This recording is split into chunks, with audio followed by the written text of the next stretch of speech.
Thank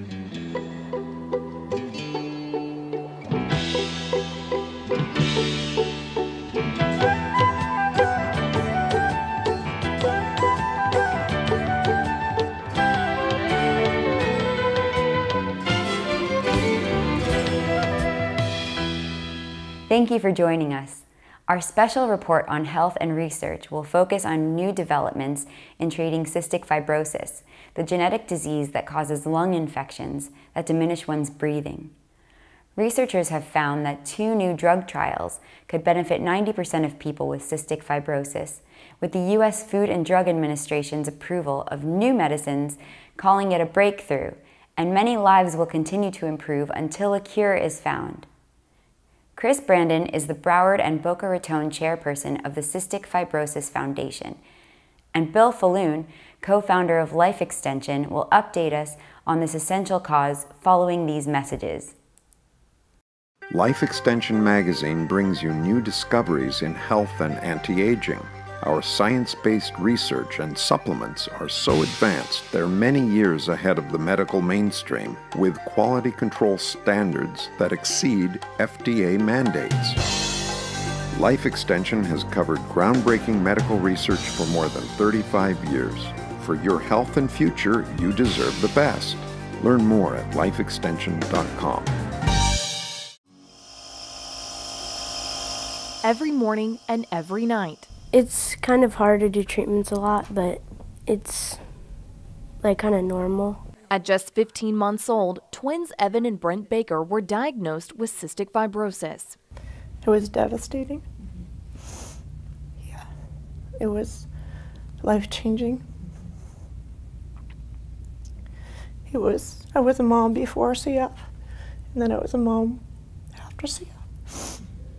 Pseudomonas is a common bacteria that is everywhere in the environment, and it doesn't really affect people without cystic fibrosis. But if you have that disease, it can really decrease your lung health significantly over time. Dr. Patrick Main says new advances in treatment are now offering patients a better quality and quantity of life. But patients must be dedicated to their treatment and maintaining their health. It's a combination of breathing treatment therapies. A lot of patients will be on antibiotics every day.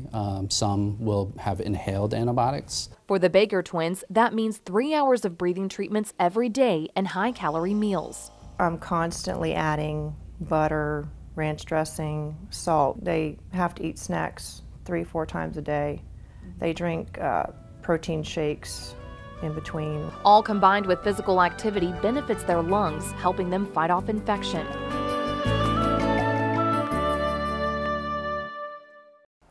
With us now are Bill Faloon and Cris Branden. It's a real pleasure to have you back on the show. Very good to see you again. Years. Bill, always a pleasure. Thank you, Richard. We are privileged to be here with 2 of the most outstanding supporters of important causes in Florida and perhaps in the world.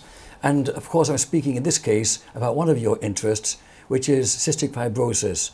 Please tell us about your involvement with that organization. Yes. Well, I've been involved with the CF Foundation going back about 10 years now with the birth of my son. It's one of those calls that you never want to get. I unfortunately got that call, and like most things that we get involved with, we jumped right in with the foundation, and were encouraged with what we were hearing. Those therapies have really taken off since about 2012, when the FDA approved the drug Kalydeco. So I basically got involved with the CF Foundation as a board member, and then became the chair of South Florida. What type of responses are you getting to those types of medications? Tremendous. I meant the percent of people who use them. Yes. We started off when Kalydeco was first introduced. It targeted a very small population of the gene, of roughly 3%. We are now above 50% with these drugs, and with the 2nd and 3rd generation drugs that are coming out now, we expect the FDA to approve next year one of these 3rd generation combination drugs that will address roughly 90% of the CF population. It's not a cure, but it gives them a method to deal with this chronic disease, buys them time for when the ultimate Very cure good. comes. So over a 7-year period of time, you've seen an exponential increase in the percentage of the efficacy of this drug. That's spectacular. Tremendous, tremendous. And again, coming at it 10 years in, it's hard to imagine how people dealt with this disease without all this, critical science that has come so fast. Well, I recall them using N-acetylcysteine to try to break up the mucus accumulation, which Right. had a little bit of a palliative effect, but was no means Right. anything as efficacious as what you're describing. The foundation was instrumental in developing these care centers throughout the country, the standardized care, and developed all these other therapies that, again, bought time to get us to this point and the ultimate cure, which I think we're all very optimistic that it's going to come. It will. There's research that Life Extension has worked on with Right. some people at Harvard involving CRISPR-Cas9, Right. gene editing. Yep. And once we can correct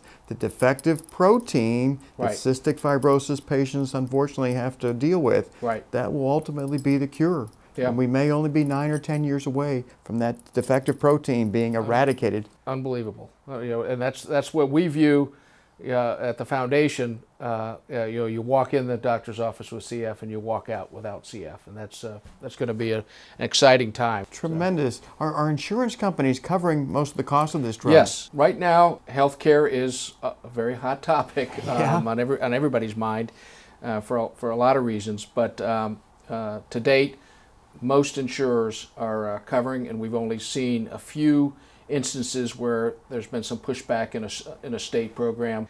The drug companies don't want this to be a situation where they've got an effective drug that's very effective and it not being utilized because of cost. So Understood. there'll be some ways to deal with that. No, that's tremendous to know that much insurance coverage is being made available.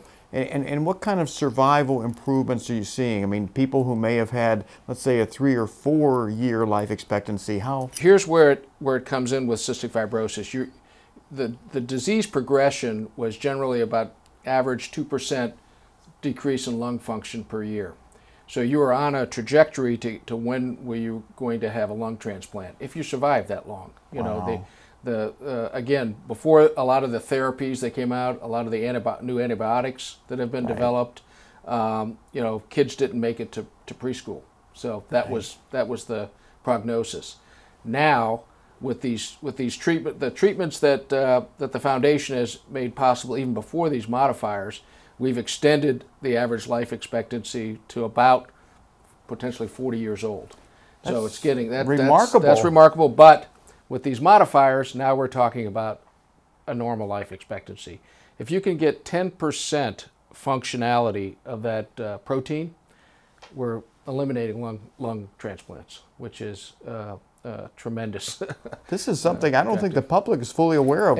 Again, we're an orphan disease, so Right. we don't have a lot of numbers. And as I should point out, as we increase the population of CF patients that are, from the 3% to the 90%, that should drive down the cost of the Right. drug as well, the more patients. You did offer a 3-letter word, FDA. Yes. And I know that Bill, in his history of doing amazing things, has had a few little situations. Tell us about these obstacles. Well, the FDA is good and bad. I mean, you definitely, as you know, when you're trying to develop these amazing medicines and treatments, you want to get it out. Yes. You don't want to keep it from folks. I think the direction of the FDA, and again, I'm no expert on this, but our perception is that it's getting better. It is. Not worse. It's improving. If you think about when you're running drug trials, particularly with people with CF, there are certain gene types of CF. There may only be 5 people that Right. have it at any given time, that are alive. There's no question, we at Life Extension have been the harshest critics of the FDA going back over 35 years. I've written numerous books attacking them for delaying the introduction of new drugs. The good news is the current FDA commissioner was also one of the harsher critics of the FDA, and mainly because of the drug delay problem. So the fact that you're moving this through faster, great news for everybody. It is. It's great, and I think my hope is that is extended to all types of diseases and treatments out there. It needs to be, because we have every day in this United States 5,000 people dying of degenerative diseases related to aging. Right. And sometimes they don't get as much sympathy as childhood diseases, and we have as much sympathy for any human being, no matter what their age is. With your focus, and it's interesting the dynamic with CF, we currently have, I mentioned earlier that, you know, the prognosis with this disease not that long ago was you didn't make it to preschool. Well, we now have over half of the sufferers of cystic fibrosis are adults. Interesting. So we're looking forward to dealing with aging issues with CF. It brings about a lot of challenges because, again, with these modifier drugs that we have out now and can continually improve, our young population is getting healthier and healthier and projected to. And that was the model for the cystic fibrosis, was the care centers that I mentioned, that, you know, they built these great care centers. Well, like all medicine, care centers are dependent upon a certain amount of hospital stays and, you know, to make the economics work. Right. Well, now we've got to have a fairly healthy young population. An older population that we don't have the infrastructure in place yet to take care of. So it'll be a challenge, but it's one we're up to, I think. And it's interesting because as they grow older, they're going to start contending with just normal age-related problems compounded with the gene expression problem that needs to be corrected. Diabetes is a big one. Of course. I can imagine. That comes about. So yeah, there's going to be a lot of those issues. Well, the tremendous news is what we did at Life Extension a number of years ago is traveled the world with a group of scientists to identify the genomic structure of super centenarians. These are people who lived well over age 100 in very good health. They normally do not die till over the age 110. And we were able to map their genomic structure, and we donated it to Harvard and any other university that wanted to utilize that data. And what they're doing at Harvard right now is seeking therapies so that we can all have the identical genetic predisposition of super centenarians. And if we do that, we're going to wind up curing a lot of degenerative illnesses and preventing most of them from ever manifesting. Think about the savings to the healthcare system, something like that. Well, it'll cause healthcare to become a trivial expense. Once we're able to. That's a great. Yeah, the typical super centenarian. Again, people living over age 100. Many of them have never been to a doctor, never had an illness until they reach 105 or 110. They're extremely rare, but their genomic profile is something we believe can be introduced into other people, so that we all achieve that incredibly long lifespan. And that gives science a lot of time then to find a way to keep even super centenarians from continuing to age. That's interesting. It's a lot of fun. Area. Yep. How science can really have such a wonderful influence on so many of the problems facing humanity. A lot of truth. And science takes money, right? It does. It does, and it sounds like you've done a great job. Can you give me some idea what kind of funding you've been able to raise? The CF Foundation, and there's been studies around it, they use a venture philanthropy model. So they, again, being an orphan disease, the money that we raised, we partnered with the drug companies to assist, some financial assistance with these trials. To make it, take a little bit of the risk off the table for them. And, fortunately, it led us to Kaleido and then these next generation drugs that are coming out. But what the foundation did, foundation does not get involved with pricing or anything on the drugs, because that's not, we're not in business. We are a charity. But what we did retain was a royalty on the drugs as they came about. and then the foundation sold that royalty back, and we're talking billions of dollars, large numbers, and then now that money is being plowed back into research and accelerating the discovery of drugs. Both the modifiers and antibiotics are big. The CF population has to deal with. There's some pretty nasty bugs out there, and people with CF are more susceptible to them. Are you able to let us know what kind of monies the CF Foundation was able to raise over its period? So I'm going to deal in generalities. There's probably about, their budget was probably about 150 to 200 million a year. So if you think about it, the income they're generating on that royalty is covering that. Okay. So now all this incremental that we're adding is just, again, money buys science, and science it sure buys does, lives, but those resources are just absolutely spectacular. Yeah. And the general public is totally in the dark about totally this. in the dark. And CF was the first disease to find a modifier that actually corrected a protein, the defective protein in the disease.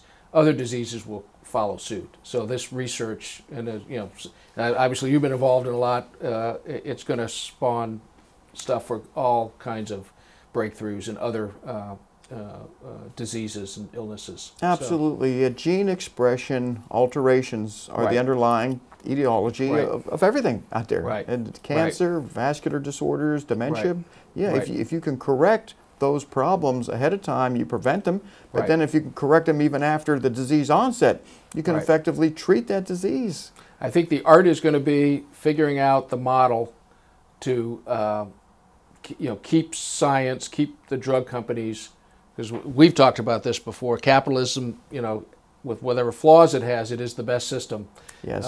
And we need to come up with pricing and payment mechanisms that address these situations. And maybe you pay over time, even though you don't have the disease anymore. You have some type of a way that they can recoup their funds. What our life extension group has long advocated is if they can speed up the approval process, then the return on capital is accelerated. Exactly. So all of a sudden it's not so expensive to bring out these drugs. Right. And we've given many, many examples over the years where certain medications were available offshore many years before they were made available in the United States. Right. In today's world, pretty much the drugs are first invented here for a lot of reasons. One being they can make more money here. Right.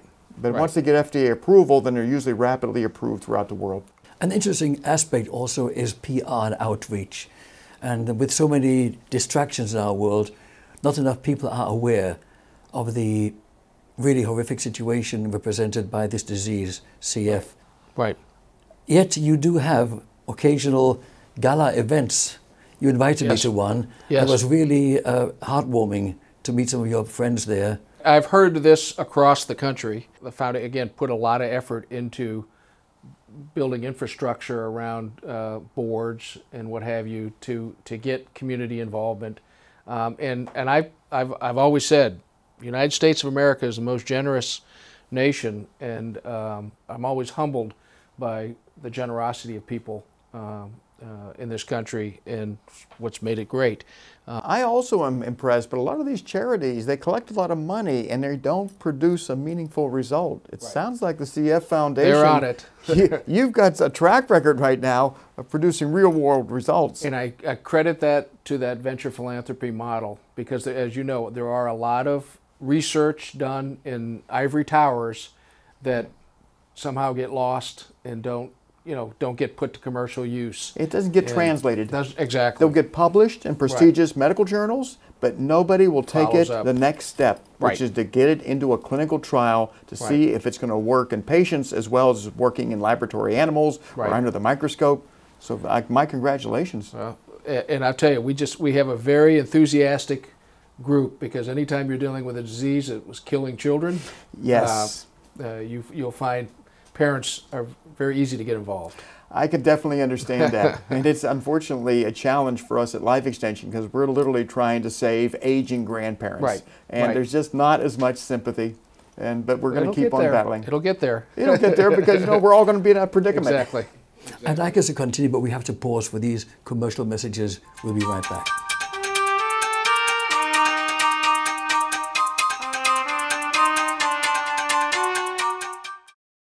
We're back with Cris Branden and Bill Faloon. Gentlemen, I'd like to ask you, before we continue talking about CF and inspiring solutions, I'd like you to tell us a little bit about your current position with Huizenga Holdings. Oh, I credit the Huizenga family for giving me a good business education in terms that I try to, impart with our local board. But I've been with the family. My background is I'm a certified public accountant. Do a lot of tax and transactional work, and had the good fortune of when I moved back to Florida in 1984, picking up Wayne Huizenga Sr. as a client, and it's been magical since then. So nothing but the greatest things to say. And they had a very philanthropical way. In South Florida, they focused their charitable giving in South Florida. So, from humane society and animal rights. Everything, as Marty Huizenga would say, kids, critters, and diseases. That was kind of her motto. So. Yeah, what an exciting company. Blockbuster, AutoNation. Tell us more. I see all the memorabilia here in your offices. It all started with a garbage truck. So Wayne actually drove a garbage truck, right? Actually did. Bought one and started a company. Built it into the largest waste industry company in the world, and then went on and formed number 2 in Republic Services, and then went through Blockbuster, the sports teams, got into other businesses. Then AutoNation came along, so it's been a fun ride. Oh, absolutely. Yeah. And Bill, you've been an innovator and in the forefront of research into the diseases of aging. Share with Cris a little bit of your background. Well, we've tried to do the same thing and really made it exclusively related to aging and the degenerative diseases associated with it. We formed our group in 1977, started publishing a newsletter in 1980, and we've since grown to be the world's largest consumer-based anti-aging medical group. If there's a technology that might slow or possibly even reverse certain pathological aging processes, we investigate it. If it looks good under the microscope, we'll do an animal study. If the animals start to grow younger, we'll sponsor a clinical trial to see if a group of older people can reverse at least some aspects of biological aging. In about half of the studies that we fund, we see clinical results. We see a response analogous to what happened in the animal model. So we're doing a number of combined interventions now where we're using 2 or 3 different modalities to induce meaningful improvements, rejuvenation effects in older individuals. And as we grow, we're hoping more and more people will participate in the clinical studies and also help fund them, because we're doing it pretty much on our own right now with a few other contributors. But once people realize that there are regenerative technologies available right now that can at least help an older person cope with aging better, I think they'll get a little bit more enthused about it. Yeah, absolutely. One of the things you mentioned, the animal studies, and it made me think about a couple of years ago, the CF Foundation puts on the National American Conference, which scientists, healthcare providers from around the world come in, and it's a 4-day convention type thing with a lot of science going on and what have you. But they have their major speeches for the lay people like myself, not the scientists, and they talked about we talked about CRISPR-Cas earlier. With their animal studies, they are using CRISPR-Cas to change the airway DNA in the animal to human, so that they can test and get a more adequate human response, what they'll expect from the drug. So I thought that's pretty amazing. We're not that far away from people living a very long, healthy lifespan. We're not that far away from it. That's very, very interesting how there's just so many crossovers here. Fascinating. And CRISPR-Cas9 and Dr. Church at Harvard, we're supposed to meet with him soon. Yeah, George Church, he is working with CRISPR-Cas9 to reverse aging in dogs right now. And if it works in dogs, he plans to be one of the first humans to be self-experimented with.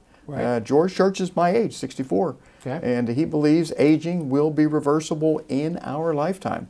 And he's as, let's say, desperate as I am to make it happen sooner rather than later. The fount of youth.